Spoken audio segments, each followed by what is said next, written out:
जय जय जननी श्री गणेश की, जय जय जननी श्री गणेश की, जय जय जननी श्री गणेश की।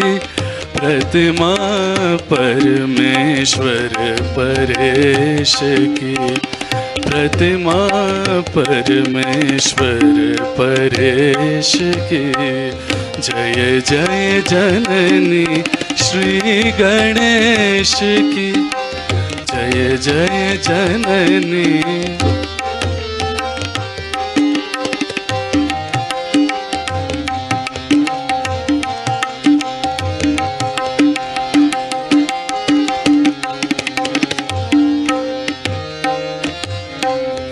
जय गजवदन षडानन माता, जय गजवदन षडानन माता। जय जय जय जय निर्मल माता, जय जय जय जय निर्मल माता।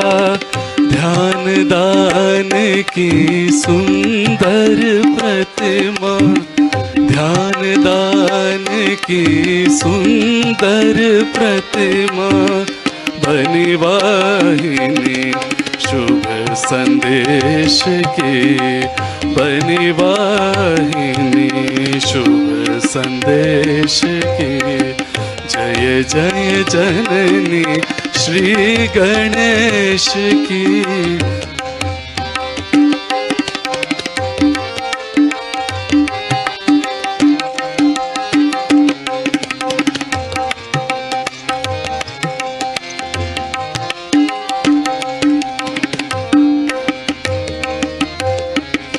जय आदिशक्ति है मात निर्मला, जय आदिशक्ति है मात निर्मला, जय आदिशक्ति है मात निर्मला। जय जय जय जय भक्त वत्सला, जय जय जय जय भक्त वत्सला। भक्ति दान दो भक्ति गम्या, भक्ति दान दो भक्ति गम्या। कीजिए कृपा निर्मल गणेश की, कीजिए कृपा निर्मल गणेश की। जय जय जननी श्री गणेश की।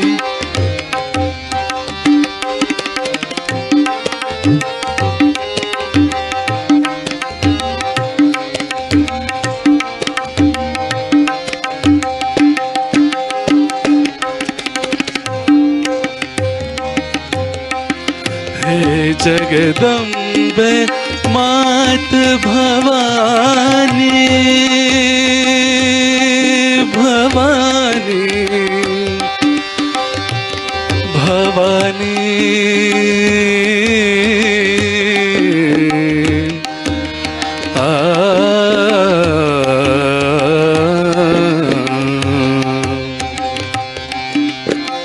हे जगदम्बे मात भवानी, शुद्ध विद्या तव चरणन जानी, शुद्ध विद्या तव चरणन जानी।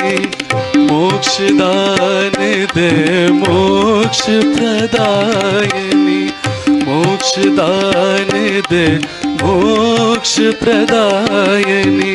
तू विनाशिनी भव कलेश की, तू विनाशिनी भव कलेश की। जय जय जननी श्री गणेश की, जय जय जननी श्री गणेश की।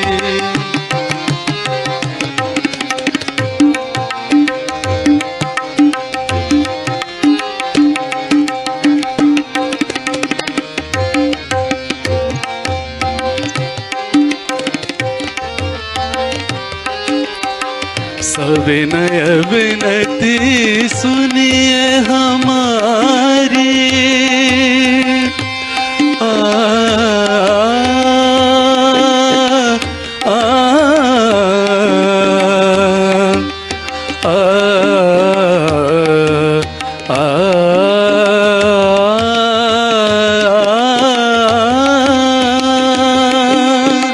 सविनय विनती सुनिए हमारी। माँ निर्मल भोली अति प्यारी, माँ निर्मल भोली अति प्यारी। मन अंतर में ज्योत जला दो, मन अंतर में ज्योत जला दो। चंद्रन भा ज्योति दिनेश की, चंद्रन भा ज्योति दिनेश की। जय जय जननी श्री गणेश की, जय जय जननी श्री गणेश की।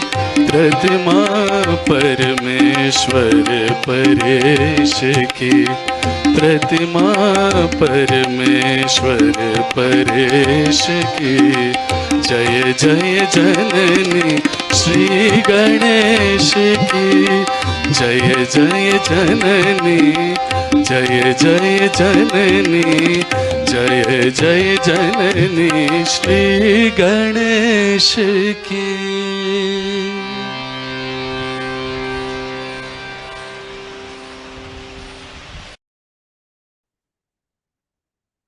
जय श्री माता जी।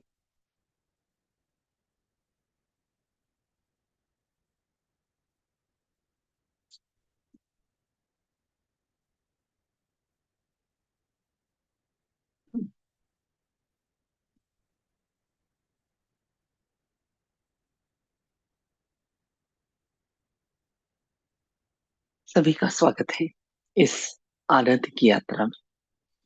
आनंद भी कौन सा है? योग के माध्यम से श्री माता जी निर्मला देवी के द्वारा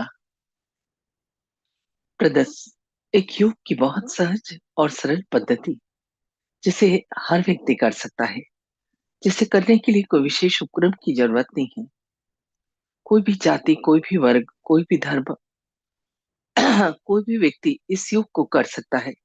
इसे करने के लिए कुछ कंडीशन नहीं, कुछ छोड़ने की जरूरत नहीं है कि आज से आपको इस तरह से कपड़े पहनना होगा या आज से आपको इस तरह से खाना खाना होगा।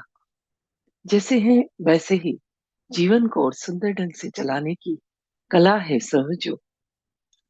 जैसा इसका नाम है उतना ही सहज और सरल। और एक दूसरा मीनिंग देखें तो सह में आपके साथ जब इस जन्मी शक्ति का उस सर्वव्यापी शक्ति से योग, जो सारा संसार चलाती है, जो कण कण में है, अणु रेणु में है। तो यह एक इतना बड़ा कार्य मानव जाति की मदद के लिए श्री माता जी ने इस धरती पर आकर किया कि मानव जाति अपना जीवन अच्छे से गुजार सके, संतुलन के साथ, आनंद के साथ। जो आज हम एक सेल अमीबा से इंसान बने, हमारा धीरे धीरे विकास होता गया। एक एक अवतार, एक एक अंशावतार गुरु के रूप में ईश्वर इस धरती पर आया हमारी मदद करने के लिए, और धीरे धीरे हमारा डेवलपमेंट होता चला गया। तो भी जब घोर कलयुग है, कलयुग अपनी चरम सीमा पर है। हमारी दादी नानी कहती थी कि ऐसा वक्त आएगा कि लोग लोहे के बर्तन में खाना खाएंगे, और वो वक्त आ गया है। इस खास वक्त में इस इतना ही सुंदर समय भी आया है, ब्लॉसम टाइम, बाहर का वक्त। जो संत साधु गिरी कंदराओं में बैठकर तपस्या कर रहे थे, ऐसा भृगु संहिता में लिखा है, वो इस कलयुग में साधारण व्यक्ति के रूप में जन्म लेंगे और अपनी शक्ति को जागृत करेंगे। जब एक व्यक्ति की यह शक्ति जागृत हो जाएगी तो वो हजारों लोगों की इस शक्ति को जागृत कर सकता है। इस तरह का वर्णन हमारे धार्मिक ग्रंथों में किया हुआ है। तो ये वक्त आ गया है, और कुंडलिनी शक्ति के जागरण के द्वारा योग की घटना एक बहुत ही कठिन कार्य था। समझ लीजिए टेढ़ी खीर थी, जिसे करने के लिए ऋषि मुनियों को हजारों साल तपस्या करनी पड़ती थी, तब कहीं जाकर यह योग घटित होता था। तो माँ के आशीर्वाद से यह कार्य बहुत ही सरल हो गया है, और इसलिए हो गया है कि मेरे बच्चे कभी तकलीफ में न रहे। पहले हमें कहीं जाना हो तो हम बैलगाड़ी में बैठकर जाते थे और महीनों लग जाते थे। अभी हम प्लेन में बैठकर कुछ घंटे में ही पहुंच जाते हैं। ऐसे ही ये वक्त बहुत ही खास वक्त है, और इस वक्त में जो बहुत ही कठिन कार्य था योग का, कुंडलिनी शक्ति के जागरण के द्वारा योग की यदि देखें, तो अंतिम अवस्था यही है। पहले तो इसके लिए अष्टांग योग का पालन करना पड़ता था, यम नियम प्राणायाम प्रत्याहार ध्यान धारणा समाधि, तब कहीं जाकर अंतिम स्थिति की बात की जाती थी। रास्ता ही इतना कठिन था, परंतु श्री माता जी निर्मला देवी ने 5 मई 1970 को इस योग की शुरुआत की। सहस्त्रार चक्र का खुलना एक अद्भुत घटना यह घटित हुई, और सबसे पहले कार्य एक वृद्ध महिला पर हुआ। जब उसका सहस्त्रार चक्र खुल गया, उसकी शक्ति का जागरण हो गया, और फिर 12 लोगों पर, और फिर बात आग की तरह फैलती चली गई, एक देश से दूसरे देश में तक। और कार्य इतना बड़ा, इतना अनमोल कि आप उसको पैसों से कोई तोल ही नहीं सकते, इसलिए पूरी तरह से विनामूल्य सहयोग का कहीं कोई पैसा लिया दिया नहीं जाता है। क्या आप ईश्वर को, आनंद को खरीद सकते हैं? यदि खरीद सकते तो लोग रोज खरीद लाते और कहते आज का दिन सुंदर गुजर जाएगा। वो तो आपके अंदर है। सिर्फ खुद को जानना, खुद को पहचानना है कि आप कौन है, कितनी बड़ी शक्ति है। ईश्वर ने आपको इस धरती पर किस लिए भेजा है? हम पेरेंट्स अपने बच्चों को कभी दुखी नहीं देख सकते, तो वो ईश्वर कैसे देख सकता है? तो जब भी देखता है मानव जाति परेशान है, तो किसी न किसी स्वरूप में मदद के लिए धरती पर आता है। तो इस समय एक ऐसे स्वरूप की आवश्यकता थी जो प्रेममय हो, करुणामय हो। तो माँ का स्वरूप इस धरती पर आया, और उन्होंने इस शक्ति के जागरण का बहुत ही सहज, सरल और प्रामाणिक तरीका बताया। प्रमाण इस तरह से कि जब शक्ति का जागरण हो जाता है, हम उस डिवाइन पावर से कनेक्ट हो जाते हैं, तो उस शक्ति को दोनों हाथों पर और सिर के ऊपर तालू भाग पर ठंडी या गर्म हवा के रूप में महसूस कर सकते हैं। यह अनुभूति इतनी सुंदर है जिसका वर्णन हर धर्म में किया है। हिंदू धर्म में आदि गुरु शंकराचार्य ने इसे सलीलम सलीलम, ठंडे ठंडे चैतन्य के रूप में वर्णित किया है। तो बाइबल में इसे cool breach of the Holi ghost कहा है। मुस्लिम धर्म में रूह, तो पातंजल ने इसे रितंबरा प्रज्ञा, और नानक साहब ने इसे अलख निरंजन कहा है। और भी बहुत सारे धर्मों में इसका नाम तो है, पर इस शक्ति का जागरण बहुत ही कठिन कार्य है, इसलिए कोई भी इस शक्ति के जागरण की बात नहीं करता था। सभी लोग कहते थे थोड़ा पूजा पाठ, व्रत, उपवास, दुआ, प्रेयर, बस यही सब कर लो। पर ये वक्त बहुत ही खास वक्त आया है, और इस वक्त में आप हम जो बैठकर ईश्वर की चर्चा कर रहे हैं, ये कोई साधारण लोग नहीं, जन्मों से ईश्वर से आराधना कर रहे थे इस योग की प्राप्ति के लिए। तभी कहीं जाकर इस योग की प्राप्ति होती है, और इसे कंटिन्यू भी वही कर पाते हैं जिनके पुण्य पूर्ण हो जाते हैं। तो जब वो परमात्मा की शक्ति, जिसे आदिगुरु शंकराचार्य ने अपने सुंदर लेहरी नामक ग्रंथ में वर्णित किया है कि जब माँ की कृपा होगी तो आपको सलीलम सलीलम, ठंडा ठंडा चैतन्य महसूस होगा। बाइबल में उसे cool breach of the Holi ghost कहा है।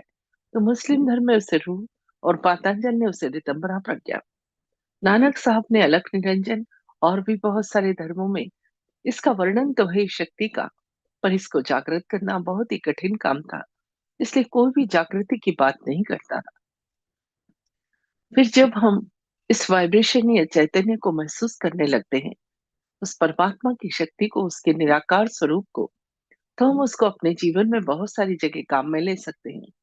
तो जब हमने बच्चों के बीच जाकर यह योग कराया, कॉलेज, हॉस्टल्स, स्कूलों में जाकर, तो बहुत ही सुंदर रिजल्ट रहे बच्चों के। EQ, IQ, grasping power, memory, यह सब तो अच्छी हुई, पर जो सबसे बड़ी चीज मैंने देखी, क्योंकि आज मैं खुद करीब 30 साल से इस योग से जुड़ी हूँ, भारत के बहुत सारे शहर, इंदौर, मुंबई, दिल्ली, कलकत्ता, पुणे, सभी दूर रहने का अवसर मिला। खुद तो करती रही, माँ के आशीर्वाद से जन जन तक इस योग को पहुंचाती रही।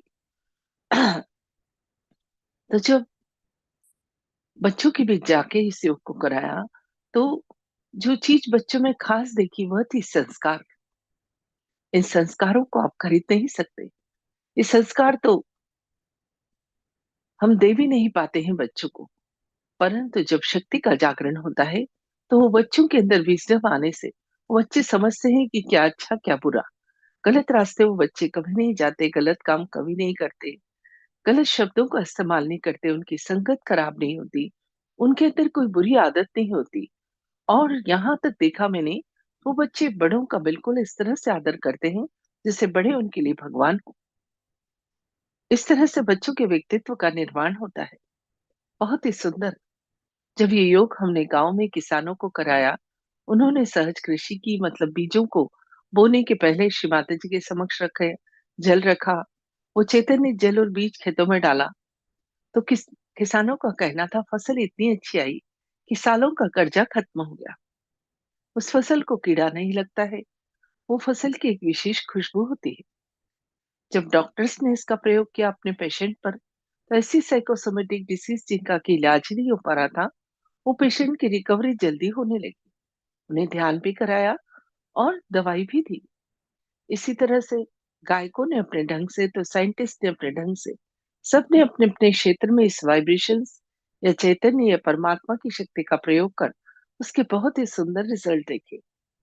आजकल जिससे मिलो वही स्ट्रेस, तनाव, फ्रस्ट्रेशन, डिप्रेशन, यही सब बात करते हैं। ये सब आता कहाँ से और क्यों आता है? थोड़ी सी इस विषय पे चर्चा करते हैं। अभी आपकी स्क्रीन पर हमारे अंदर के सूक्ष्म शरीर का फोटो आ रहा है।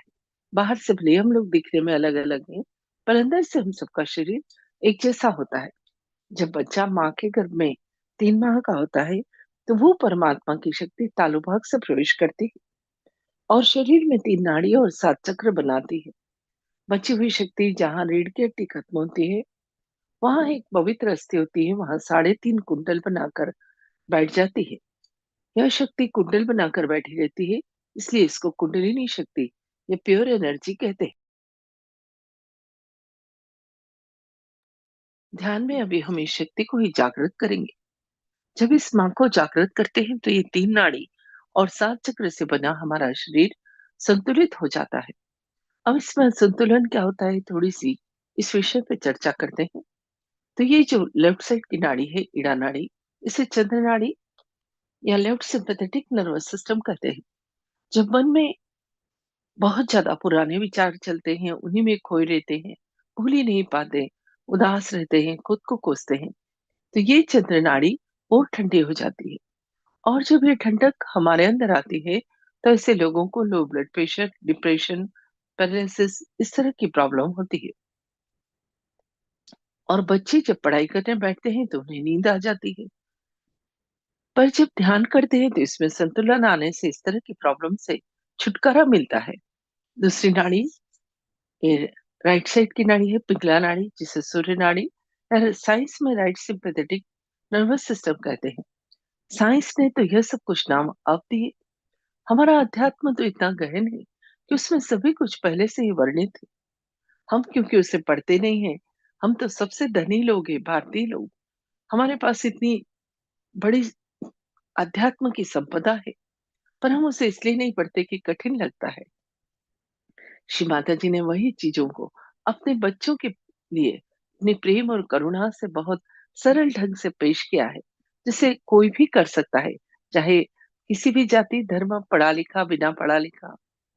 तो ये राइट नाड़ी, सूर्य नाड़ी होने से जब मन में फ्यूचर के बहुत विचार चलते हैं, भविष्य को भूल ही नहीं पाते, चिंता करते रहते हैं हमेशा, तो ये नाड़ी और गर्म हो जाती है। जब यह गर्मी हमारे अंदर आती है, तो ऐसे लोगों को high blood pressure, heart attack, asthma, paralysis, इस तरह की प्रॉब्लम होती है। और बच्चे पढ़ाई करने बैठते हैं और पढ़ाई में मन ही नहीं लगता है, मन बहुत विचलित रहता है, माइंड डिस्ट्रैक्ट रहता है। पर जब ध्यान करते हैं, तो इस तरह की प्रॉब्लम से छुटकारा मिलता है, क्योंकि जब कुंडलिनी का जागरण होता है, तो उसका रास्ता होता है ये मध्य नाड़ी, सुषुम्ना नाड़ी, जिसे पैरासिम्पथेटिक नर्वस सिस्टम कहते हैं। जब इस रास्ते से यह शक्ति ऊपर उठती है, तो जो साधक ध्यान करता है, उसका चित्त धीरे धीरे वर्तमान में या प्रेजेंट में आ जाता है। जब अटेंशन प्रेजेंट में है, तो आपोआप ही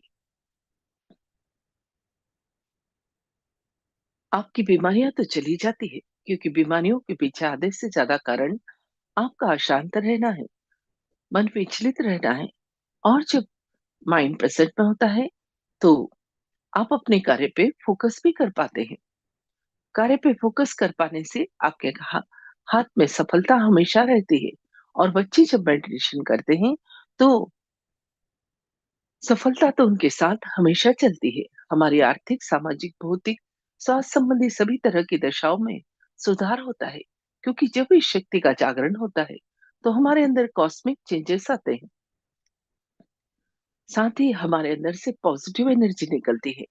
वो व्यक्ति जहां जाता है, लोग उसे बहुत पसंद करते हैं। अरे, इसके आने से वातावरण बहुत अच्छा हो गया। अब बात करते हैं चक्रों की। ये हमारे शरीर के अंदर 7 चक्र हैं, जो असली में नाड़ियों के गुच्छे हैं। और जितनी भी नर्व्स और नाड़ियां हैं, हाथ और पांव पर आकर खत्म होती है। सहयोग का एक बहुत ही सुंदर ही आविष्कार है कि खुद को जानना, खुद को पहचानना। वो कैसे? कि जब यह शक्ति का जागरण होता है, तो हर चक्र पर यह कार्य करती है। इन चक्रों के दोषों को दूर करती है। दोष क्या? यही काम, क्रोध, लोभ, मोह, मद, मत्सर, यही सारे दोष हमारे इन चक्रों पर विराजमान रहते हैं। तो माँ जब ऊपर उठती है, तो इन चक्रों के दोषों को दूर करती है। जब दोष होते हैं, तो उस चक्र की नर्व्स का एंड पॉइंट जो हाथ और पांव पर है, वहां पर अनप्लेजेंट फीलिंग, मतलब झंझनाहट या गर्माहट होती है। और जब चक्र शुद्ध हो जाता है, तो ठंडा चैतन्य उसी स्थान से बहने लगता है। ये आप अनुभव करते हैं। तो सबसे पहले ये मूलाधार चक्र है। ये चक्र असली में शरीर के ऑर्गन्स को भी कंट्रोल करते हैं। और जो मुख्य मुख्य देवता हैं, मुख्य मुख्य चक्रों पर विराजमान है। वैसे तो जितने करोड़ देवी देवता हैं, सारे इस शरीर के अंदर ही हैं। हमें बचपन से सिखाया जाता है कि ईश्वर हमारे अंदर है, पर कभी हमने जाना नहीं। पर हम अब खुद को भी जान सकते हैं, और उस ईश्वर के निराकार स्वरूप के दर्शन भी कर सकते हैं। तो मूलाधार चक्र हाथ और हथेली जहाँ मिलते हैं, श्री गणेश इसके देवता हैं। यौन संबंधी और मलमूत्र विसर्जन संबंधी ऑर्गन्स को यह कंट्रोल करता है। तो उससे संबंधित कोई बीमारी, जैसे पाइल्स, प्रोस्टेट का प्रॉब्लम, यह ठीक होती है। साथ ही श्री गणेश के गुण, बुद्धि, विवेक, पवित्रता, अबोधिता और मंगलमयता हमारे अंदर आती है। जब व्यक्ति के अंदर विवेक है, विजडम है, तो उसे पता है कौन सी चीज ठीक, कौन सी चीज ठीक नहीं। तो उसकी कोई बुरी आदत है, वह भी छूट जाती है। और उसे काम करने की समझ आ जाती है कि इस काम को किस ढंग से किया जाए तो सफलता प्राप्त हो। साथ ही कोई बुरी आदत है, वह भी छूट जाती है। सेकंड नंबर पर स्वादिष्ठान चक्र, दोनों हाथ के अंगूठे पर श्री ब्रह्मदेव सरस्वती इसे कंट्रोल करते हैं। और उनकी क्वालिटी, जिसे उन्होंने दुनिया की रचना की, वही रचनात्मकता, कलात्मकता और उस ईश्वर को जानने का शुद्ध ज्ञान हमारे अंदर आ जाता है। बच्चों को जब आप ध्यान कराते हैं, तो उनकी ड्राइंग, पेंटिंग, गाना गाना, हर काम में सुंदरता आती है। हमें भी आश्चर्य होता है, हमारे अंदर इतना परिवर्तन कैसे, हमारे हाथ से इतने सुंदर कार्य कैसे होने लगे। ये आप आश्चर्य करेंगे। थर्ड नंबर पर नाभि चक्र, दोनों हाथ की सबसे बड़ी उंगलियों पर फील कर सकते हैं, जो संतोष और समाधान का है। साथ ही सभी लक्ष्मियों का स्थान भी हमारे नाभि चक्र पर है। जब यह चक्र जागृत होता है, तो परिवार में संतुलन, लक्ष्मी की कृपा, पैसों में बरकत और पैसों का सुख उठाते हैं। पेट संबंधी कोई समस्या है, वो भी ठीक होती है। उसके बाद ये भवसागर गुरुओं का स्थान है। जो भी महान गुरु है, दत्तात्रेय, साईनाथ, एक एक जो 10 अवतार आए, हमारी मदद करने के लिए आए, उन सब की क्वालिटी हमारे इस भवसागर में होती है। तभी कहते हैं ना, सही गुरु ही भवसागर से पार लगाता है। तो जब हमारा गुरु तत्व जागृत होता है, तो हम स्वयं के गुरु बनते हैं। बच्चे जब मेडिटेशन करते हैं, नियमित सुबह शाम 10-10 मिनट ध्यान, श्री माता जी के लेक्चर सुनना, फुटसुक करना और सप्ताह में 1 दिन सेंटर जाना, अगर ये नियमित अपनी लाइफ का पार्ट बना लिया आपने, तो आप देखिए कितना परिवर्तन आता है। बच्चे तो बहुत ही डायनामिक हो जाते हैं। वो ग्रुप डिस्कशन, इंटरव्यू, वाइवा, भाषण प्रतियोगिता, हर जगह अपनी बात को पूरे कॉन्फिडेंस से व्यक्त करते हैं। उसके बाद हृदय चक्र, दोनों हाथ की छोटी उंगली पर जान सकते हैं कि सुरक्षा का है। जब कुंडलिनी माँ यहाँ आती है तो यहाँ पर जगदम्बा की सभी शक्तियों को हमारे अंदर जागृत कर देती है, तो हमारे अंदर का डर और भय दूर हो जाता है, पूर्ण आत्मविश्वास आता है। जिन महिलाओं को ब्रेस्ट कैंसर की प्रॉब्लम है, कहीं ना कहीं अपने आप को इनसिक्योर फील करती है। जो बच्चे परीक्षा आने से ही बीमार हो जाते हैं, वो बहुत डरते हैं, क्योंकि रोगों से लड़ने की एंटीबॉडीज यहीं से तैयार होकर इस 12 साल तक पूरे शरीर में जाती है। पर जब हृदय चक्र मजबूत होता है तो इस तरह की प्रॉब्लम से तो छुटकारा मिलता है, साथ ही आपका इम्यूनिटी सिस्टम भी स्ट्रांग होता है। उसके बाद विशुद्धि चक्र जो गले में है, अंगूठी के पास वाली उंगली पर आप इसे अनुभव कर सकते हैं। श्री राधा कृष्ण इसे संभालते हैं, और उनकी क्वालिटी जब ये चक्र जागृत होता है तो वाणी में मधुरता, व्यक्तित्व में आकर्षण, साक्षी भाव, डिवाइन डिप्लोमेसी, यह गुण तो आते हैं। साथ ही नाक कान गले से संबंधित कोई बीमारी जैसे स्पेंडोलाइटिस, थायराइड, उसमें भी सुधार होता है। अब आता है आज्ञा चक्र। आज हम इस चक्र पर ही विस्तार से बात करेंगे। रोज हम कोशिश करते हैं एक चक्र पर विस्तार से बात करने की, और बाकी सभी चक्रों पर शॉर्ट में। यह आज्ञा चक्र का स्थान आप देखिए कपाल के मध्य और सर के पीछे होता है। यहीं पर आकर तीनों नाड़ियां मिलती है, और ये अहंकार और प्रत्यहंकार के, ईगो और सुपर ईगो के दो बैलेंस बना लेती है, जो कुंडलिनी माँ के मार्ग को अवरुद्ध करते हैं। इस आज्ञा चक्र से ऊपर उठना बहुत ही कठिन कार्य था, इसलिए कोई भी इस आज्ञा चक्र से ऊपर उठने की बात नहीं करता था। सभी लोग कहते थे थोड़ा, क्योंकि रास्ता ही कठिन था, या ध्यान ही आज्ञा चक्र तक सिखाया जाता था। परंतु माँ ने अपने प्रेम और करुणा से इस आज्ञा चक्र की क्वालिटी, क्षमाशीलता, हमें प्रदान की है। बड़े बड़े ऋषि मुनि भी इस गुण को अपने अंदर नहीं ला पाए थे, क्योंकि गुस्सा आता था, शाप देते थे, भस्म कर देते थे। पर जब भी कोई अवतार या कोई अंशावतार गुरु इस धरती पर आया, मानव जाति की मदद के लिए आया, पर मानव ने क्या करा कि झगड़ा मचा लिया। मैं इसको मानने वाला, मैं उसको मानने वाला। वो तो एक ही पेड़ पर लगे हुए अलग अलग फूल हैं, जिन्हें सबने तोड़ लिया और कहने लगे ये मेरा और ये मेरा। तो ये आपकी स्क्रीन पर बहुत ही सुंदर ढंग से आज्ञा चक्र की स्थिति दिखाई है। इसकी दोनों पंखुड़ियां, इन चक्रों को मेडिकल की भाषा में प्लक्सस, और इनकी पंखुड़ियों को सब प्लक्सस कहते हैं। तो ये कपाल के मध्य और सर के पीछे इसका स्थान है। दोनों हाथ की छोटी उंगली के पास वाली उंगली, पाँव में भी यही स्थिति, और सिर पर भी ये स्थिति आपको दिखाई गई है। या आज्ञा चक्र के बारे में यहाँ पर दिखाया भी गया है। ये 30 तत्व का बना हुआ है। आज्ञा चक्र हमारे आंखों की, सिर की, इन सब की देखभाल करता है। जब आदमी बहुत गुस्सा करता है, आज्ञा चक्र का गलत ढंग से यूज करता है, तभी ब्रेन हेमरेज और ये माइग्रेन, ये इस तरह की बीमारियां होती है आंखों संबंधी। इस आज्ञा चक्र को ठीक किया जा सकता है ध्यान के माध्यम से। अब बैक आज्ञा चक्र सिर के पीछे होता है, जहां पर महागणेश, महाहिरण्यगर्भ और महाकाल भैरव का स्थान है, जो इस बैकाग्य चक्र को कंट्रोल करते हैं। बैकाग्य चक्र में हमारा सारा भूतकाल संचित होता चला जाता है, और जब भी जाने अनजाने में ईश्वर की शान के खिलाफ कार्य हो जाता है हमसे, तो इस बैकाग्य चक्र खराब हो जाता है। इस बैकाग्य चक्र के खराब होने से ही चश्मा लगना, आंखों में प्रॉब्लम होना, इस तरह की प्रॉब्लम होती है।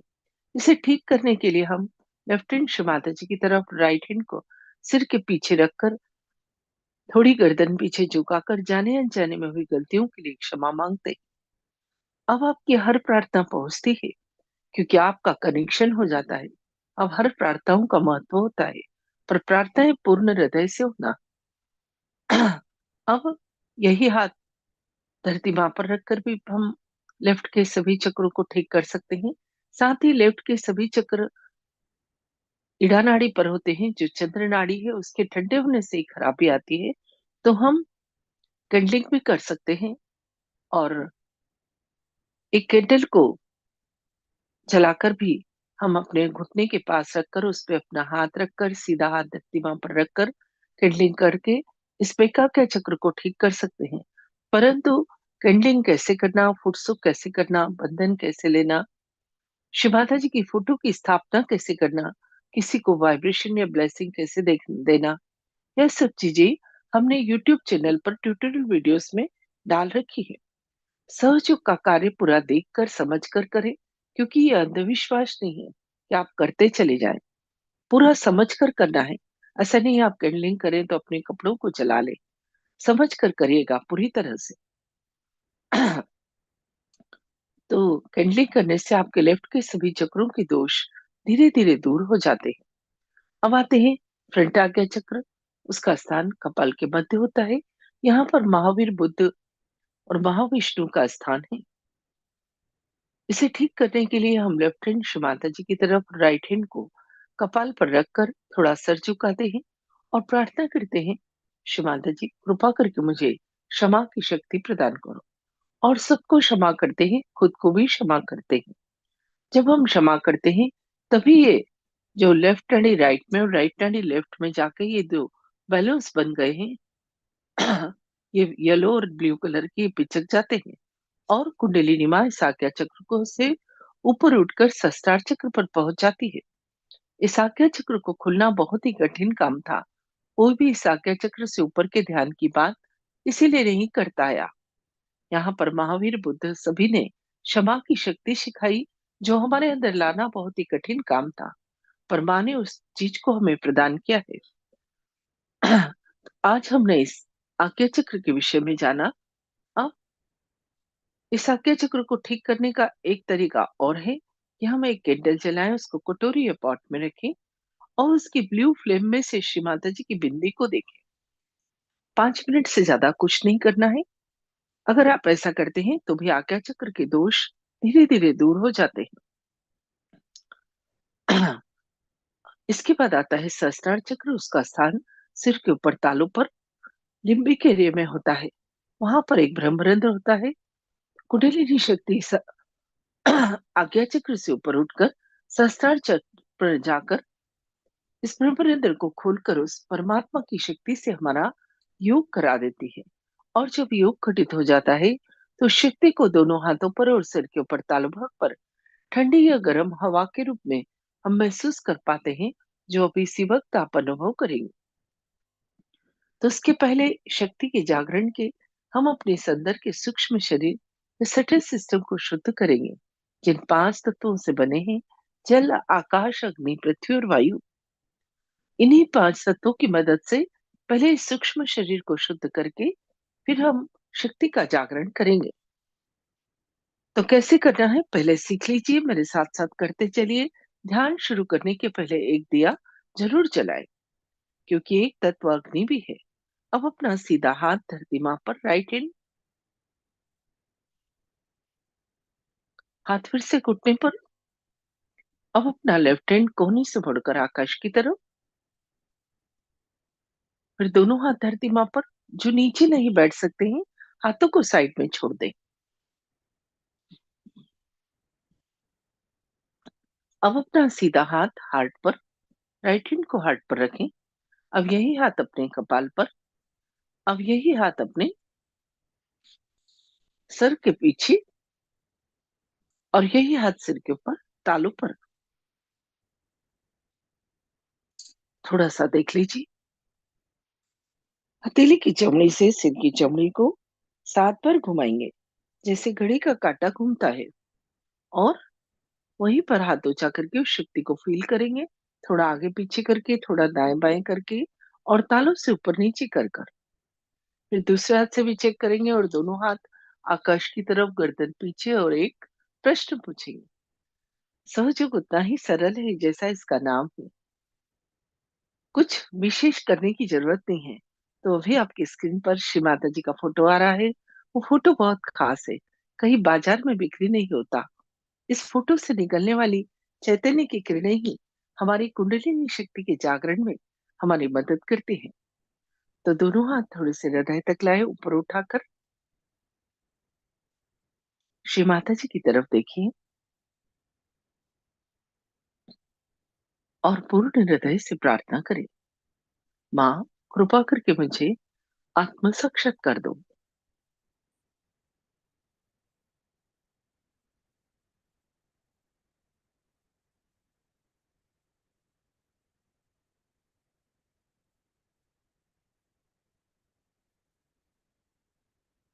हृदय से मांगना होगा,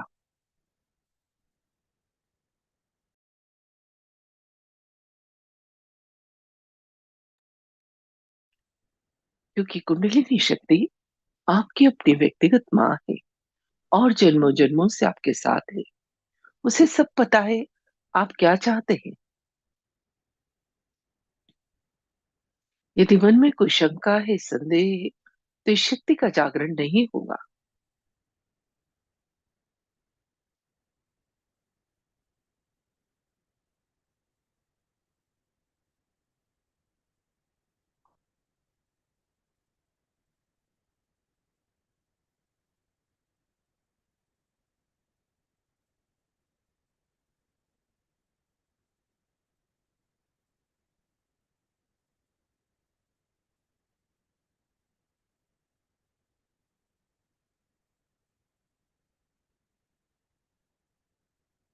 दोनों हाथ घुटने पर खुले हुए, चित्त पूरा शांत और पीठ सीधी, आंखें बंद। ये बहुत ही विशेष समय है, अपनी ही प्रार्थना से अपनी ही शक्ति का जागरण और जन्मों की तपस्या पूर्ण होने का वक्त। तो विचारों से भी कहते हैं थोड़ी देर के लिए आप जाओ,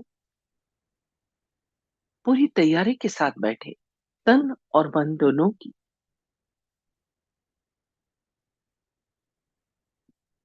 अब अपना सीधा हाथ या राइट हैंड धरती मां पर रखे और अटेंशन इड़ा नाड़ी पर। उसका स्थान रीढ़ के टीके थोड़ा सा बाईं तरफ या लेफ्ट साइड में।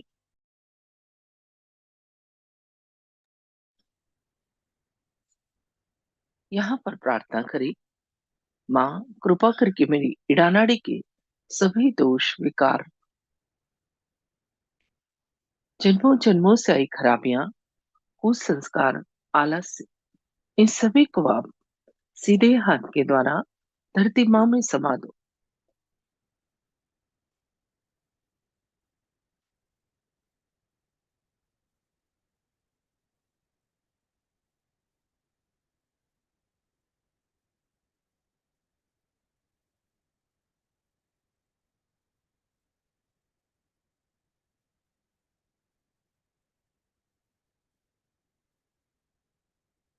आपको अनुभव हो सकता है ये राइट हैंड से कुछ निकल कर धरती में जा रहा है और लेफ्ट हैंड पर कुछ फील हो रहा है।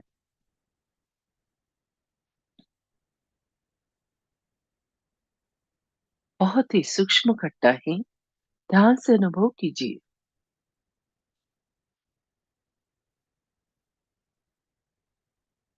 सीधा हाथ उठाकर घुटने पर खुला हुआ, अब उल्टा हाथ या लेफ्ट हैंड कोहनी से मुड़कर आकाश की तरफ। पिंगला नाड़ी के शुद्धिकरण की प्रार्थना। उसका स्थान रीढ़ की हड्डी के थोड़ा सा दाईं तरफ, राइट साइड में।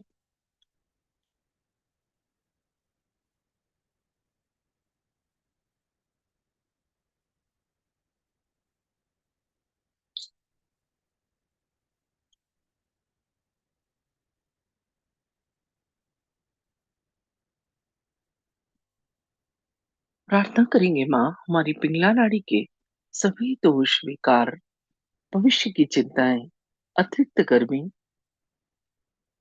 कृपा करके लेफ्ट हैंड के द्वारा आकाश तत्व में समा दो।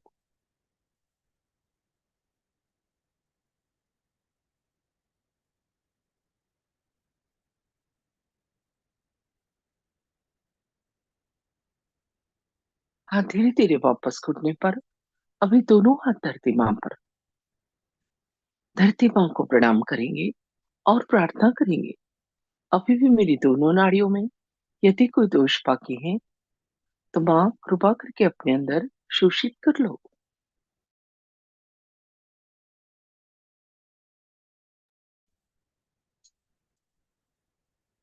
चित्त मध्य नाड़ी, सुषुम्ना नाड़ी पर। उसका स्थान रीढ़ की हड्डी के मध्य में। दोनों हाथ घुटने पर खुले हुए और पूर्ण हृदय से प्रार्थना सुषुम्ना नाड़ी को जागृत करने की और वर्तमान में स्थापित करने की।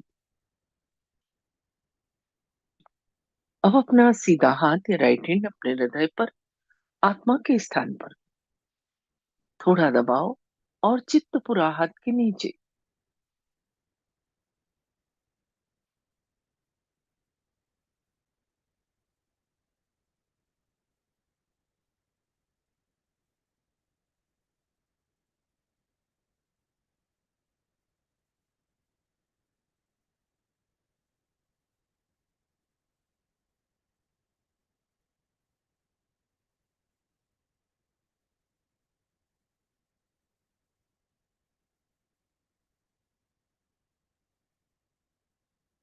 यहाँ पर कहना है, माँ मैं शुद्ध आत्मा हूँ।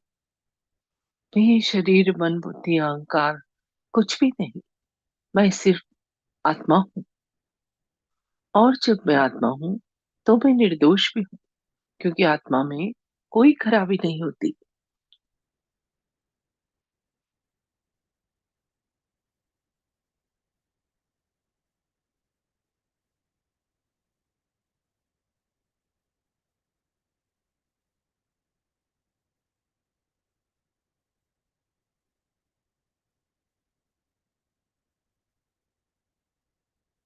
जब हम इस तरह से कहते हैं कि मैं शुद्ध आत्मा हूँ, तो अंदर बैठी कुंडलिनी माँ बहुत प्रसन्न होती है और जागृत होने के लिए तैयार होती है।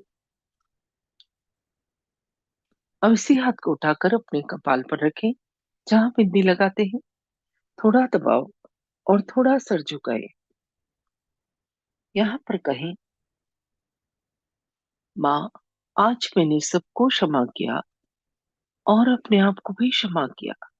किसी व्यक्ति का नाम न ले, एक साथ सबको क्षमा करें और खुद को भी क्षमा करें।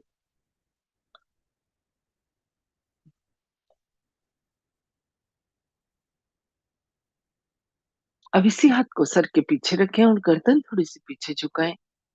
यहाँ पर कहें, माँ जाने जाने में उस ईश्वर की शान के खिलाफ यदि मुझसे कोई कार्य हुआ है तो क्षमा करो। परमात्मा क्षमा का सागर है, दया का सागर है। हमारी सभी गलतियों के लिए क्षमा करता है। अब इसी हाथ को उठाकर हथेली को तान कर सिर के ऊपर तालू पर रखें। उंगलियों को थोड़ा फैला दें और हथेली की चमड़ी से सिर की चमड़ी को 7 बार, जिस तरह से घड़ी का काटा घूमता है, घुमाएं, क्लॉकवाइज डायरेक्शन में। यहाँ पर पूर्ण हृदय से प्रार्थना करें, श्री माता जी कृपा करके मुझे आत्म साक्षात्कार दो, सेल्फ रियलाइजेशन दो। उस सर्वव्यापी शक्ति से जो ये सारा संसार चलाती है, मेरा योग करा दो। उस शक्ति की अनुभूति दो। पूर्ण हृदय से मांगे। हाथ घुमाना धीरे धीरे बंद। हाथ को वापस घुटने पर खुला हुआ। थोड़ी देर ध्यान लगाएं। चित्त पूरा तालू पर, पूरा अटेंशन सिर के ऊपर तालू पर, आंखें बंद और पीठ सीधी।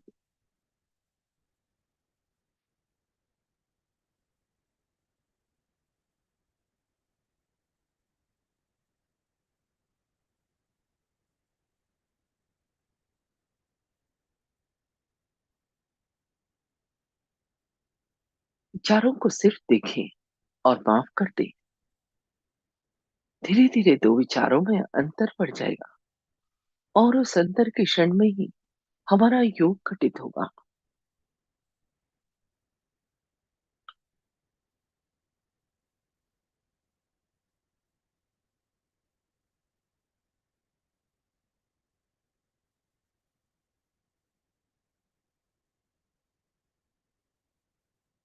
तो विचारों के बीच जो विलंब का क्षण है, वही महत्वपूर्ण है।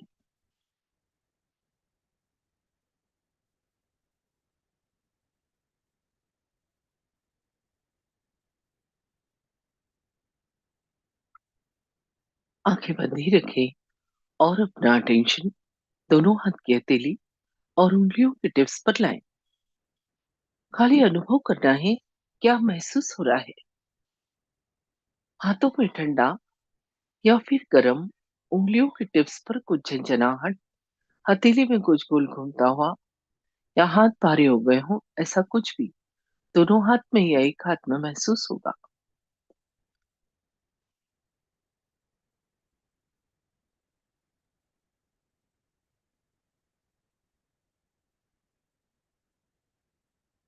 जो अनुभव हो रहा है वो इस बात का प्रमाण है,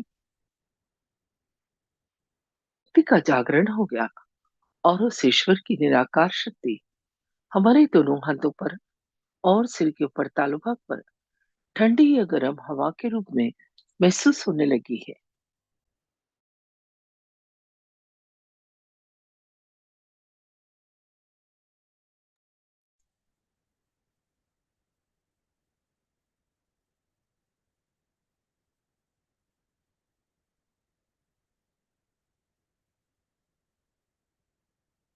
और अधिक जानने के लिए सीधा हाथ उठाकर सिर के ऊपर तालू पर, हाथ को बालों से 4-5 इंच ऊपर, और अनुभव करें तालू से निकलती हुई ठंडी या गर्म हवा हथेली को छूती हुई। हाथ थोड़ा तालू से आगे पीछे, थोड़ा दाएं बाएं, और तालू से ऊपर नीचे कर कर देखिए। किसी किसी को बहुत ऊपर तक ठंडक का एहसास होता है। हाथ वापस घुटने पर अभी दूसरे हाथ से चेक करें। हाथ को तालू से थोड़ा ऊपर लाएं और अनुभव करें तालू से निकलती हुई ठंडी या गर्म हवा हथेली को छूती हुई। हाथ थोड़ा तालू से आगे पीछे, थोड़ा दाएं बाएं, और तालू से ऊपर नीचे कर कर देखिए। किसी किसी को बहुत ऊपर तक ठंडक का एहसास होता है। अभी दोनों हाथ आकाश की तरफ, गर्दन पीछे, और यहाँ पर एक प्रश्न पूछिए। माँ, क्या यही वो शक्ति है जो सारा संसार चलाती है?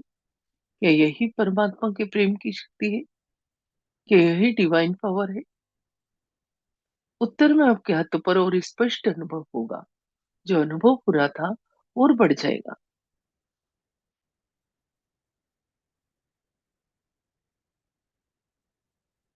हाथ धीरे धीरे वापस घुटने पर।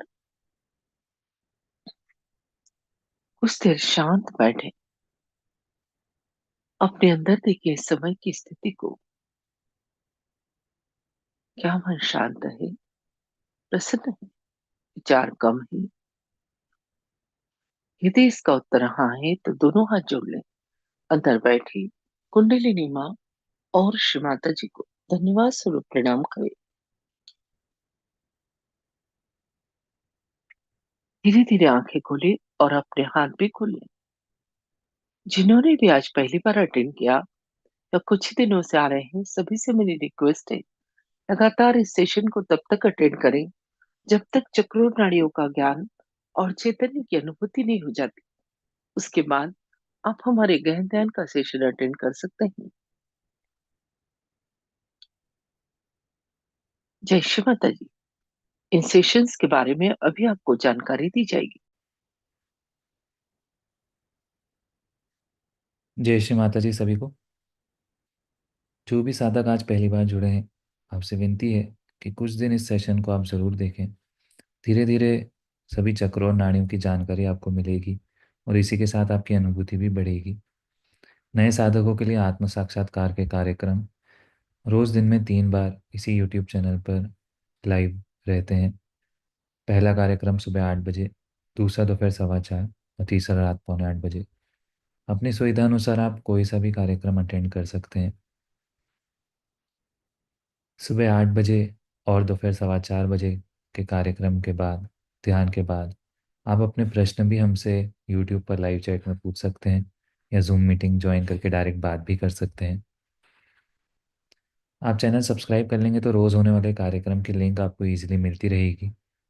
इसी के साथ इस चैनल पर हमने बहुत से ट्यूटोरियल वीडियोस, वर्कशॉप के वीडियोस, चक्रों नाड़ियों की जानकारी के वीडियोस भी अपलोड किए हैं, जिन्हें देखकर आप सहजयोग की पूरी जानकारी ले सकते हैं। जिन साधकों को कुछ समय हो गया है, आप चाहें तो रोज़ 5:30 बजे गहन ध्यान का कार्यक्रम भी इसी यूट्यूब चैनल पे होता है, उसे भी अटेंड कर सकते हैं।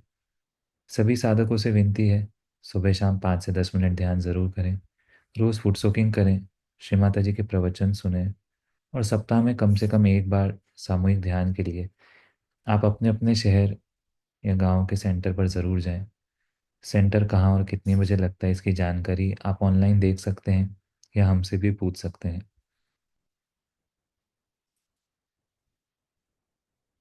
नए साधकों के लिए हम एक बार और बताना चाहेंगे कि आपकी कोई भी प्रश्न है तो सुबह 8 बजे या दोपहर 4:15 बजे के कार्यक्रम में ध्यान के बाद आप अपने प्रश्न हमसे लाइव पूछ सकते हैं।